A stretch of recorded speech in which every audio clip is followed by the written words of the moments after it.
So, last Tuesday, the Maltese Parliament and last Friday, the President of Malta approved the new Maltese citizenship scheme. What do you make of it? I think it's not one of the best ideas to sell citizenship for a certain amount of money. I think, I know there are public debts and they have to be solved somehow, but maybe this is not the solution that I'm thinking about. What do you make of the fact that non-EU nationals like Indians, Chinese, Americans, they now have free access to the EU, to the Schengen zone, for 650,000 euros? It's an interesting question. We always say, or if you ask the Commission, they say that citizenship is a national agenda and the European Union has no influence on it. On the other hand, citizenship of course influences what is happening within the European Union. If you're a member of the Schengen area and you pass away your citizenships, then you open up the Schengen area for these people. And the question is that the right way to do so? And I have certain doubts in that direction.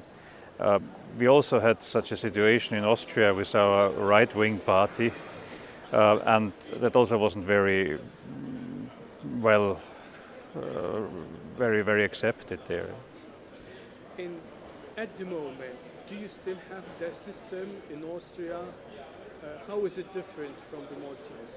In Austria there's a system that if you invest in Austria, I think there's a quite big amount to invest, there's the chance to get the Austrian citizenship, but there is no automatism. So I think either the minister or the whole government, I don't know that exactly now, has to decide it. And there's also a possibility if you're a very good sportsman or whatever, but they are now changing this system. I think the Maltese case was the reason for the Austrian government to change this now, and it will be very difficult to get Austrian citizenship in a not normal way to do so. And what do you think of the fact that these non-EU countries will have the opportunity to live in nice cities and big cities like Vienna? Everybody can live where he wants to, but there are certain rules to fulfill. And I think these rules should be equal for rich and for poor people, and not that rich people have advantages that poor people don't have. That's not my way of thinking. Do you think that our argument in the European Union of asking the EU to help us share the responsibility of migrants, do you think that this will weaken our argument of asking the EU to help us?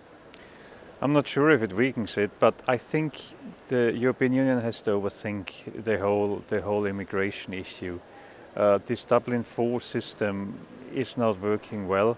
It's unfair. There are some countries, because of their geographical situation, that have nearly no refugees. Others have a lot of them, and that has to be changed. I mean, here I understand Malta, but only Malta, also Italy or Greece or Spain completely, that they say that's an unfair system, an unbalanced system, and I'm very happy if there is some movement to change that.